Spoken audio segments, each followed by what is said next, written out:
अगर आपने भी 2025 में कुछ खोया है, कुछ सीखा है और 2026 से उम्मीद लगाए बैठे हैं, तो इस कहानी को पूरा सुनिए अंत तक। और अगर दिल छू जाए तो इसे लाइक, शेयर और अपने दिल के किसी अपने तक जरूर पहुंचाइए।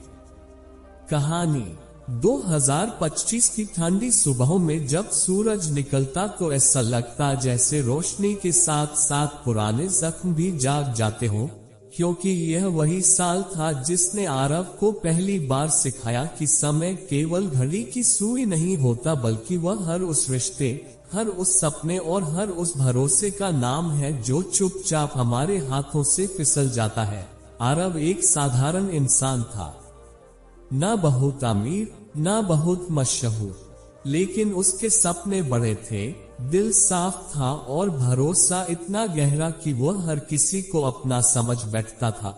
साल की शुरुआत में उसके पास नौकरी थी, परिवार का साथ था, एक सपना था कि इस बार वह अपने माँ बाप के लिए कुछ बड़ा करेगा, अपने अधूरे ख्वाबों को पूरा करेगा। लेकिन 2025 ने जैसे तय कर लिया था कि वह केवल देने नहीं बल्कि छीनने भी आया है। जनवरी बीतते बीतते ऑफिस में छटनी की खबर आई।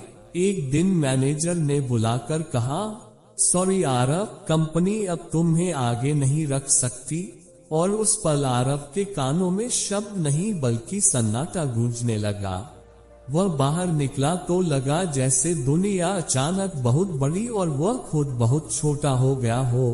घर जाकर माँ की आंखों में चिंता और पिता के चेहरे पर चुप्पी देखी तो पहली बार समझ आया कि बेरोजगारी केवल पैसे की कमी नहीं बल्कि आत्मसम्मान की भी परीक्षा होती है। दिनों दिन उसने कोशिशें की, इंटरव्यू दिए, रिजेक्शन झेले, हर हम आपको कॉल करेंगे के बाद एक उम्मीद पाल ली और हर चुप्पी के बाद खुद को और भी अकेला पाया। इसी बीच जिस दोस्त पर वह सबसे ज्यादा भरोसा करता था उसने पीठ पीछे वही मौका छीन लिया जो आरव के लिए आखिरी उम्मीद था। उस दिन आरव ने सीखा कि कुछ अपने सिर्फ तब तक अपने होते हैं जब तक रास्ता आसान होता है। 2025 ने उसे ये भी दिखाया कि प्यार कितना खूबसूरत और कितना बेरहम हो सकता है। जिस इंसान के साथ उसने भविष्य के सपने देखे थे वही एक दिन ये कहकर चली गई कि तुम अभी सेटल नहीं हो, और उस शाम टूटे हुए अलार्म घड़ी के पास बिखरी पुरानी तस्वीरें जैसे उसके टूटे सपनों की गवाही दे रही थी। रातों को वह जागता, खिड़की से बाहर अंधेरे को देखता और सोचता कि क्या सच में मेहनत करने वालों के लिए भी कोई रोशनी होती है।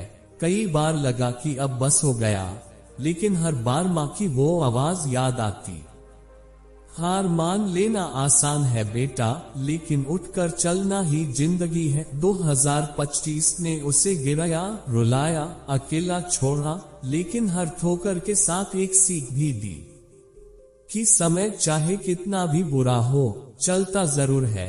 साल के बीच में आरव ने खुद से एक वादा किया कि चाहे कुछ भी हो वह खुद को हारने नहीं देगा। उसने छोटे छोटे काम शुरू किए, ऑनलाइन सीखना शुरू किया, रातों को जागकर स्किल्स बढ़ाई।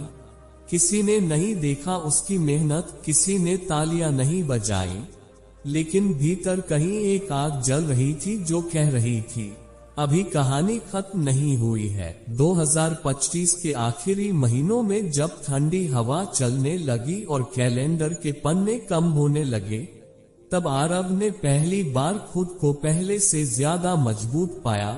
उसके पास अब भी सब कुछ नहीं था, लेकिन उसके भीतर डर से ज्यादा विश्वास था। उसने पीछे मुड़कर देखा तो समझ आया कि टूटे सपने भी कभी कभी रास्ता दिखाने आते हैं।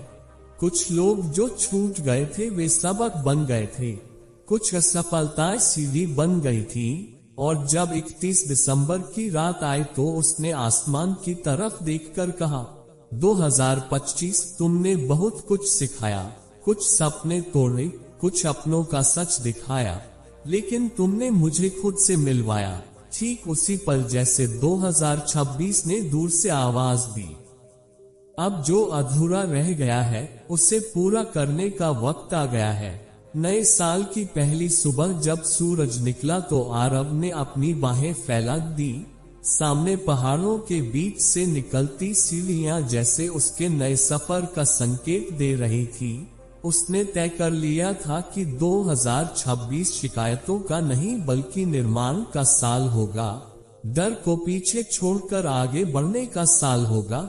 बीते हुए अपनों को कोसने का नहीं बल्कि खुद को मजबूत बनाने का साल होगा। उसे अब ये समझ आ गया था कि हर अधूरापन अंत नहीं होता बल्कि एक नई शुरुआत की तैयारी होता है। और 2026 से उसकी बस एक ही दुआ थी, जो छूट गया था वह सबक बनकर साथ चले और जो अधूरा रह गया था वह पूरा होकर लौटे। अगर यह कहानी आपके दिल की बात कह गई हो तो इसे लाइक करें, शेयर करें और कमेंट में लिखें 2026 से आप क्या पूरा करना चाहते हैं, क्योंकि आपकी कहानी भी किसी और के लिए उम्मीद बन सकती है।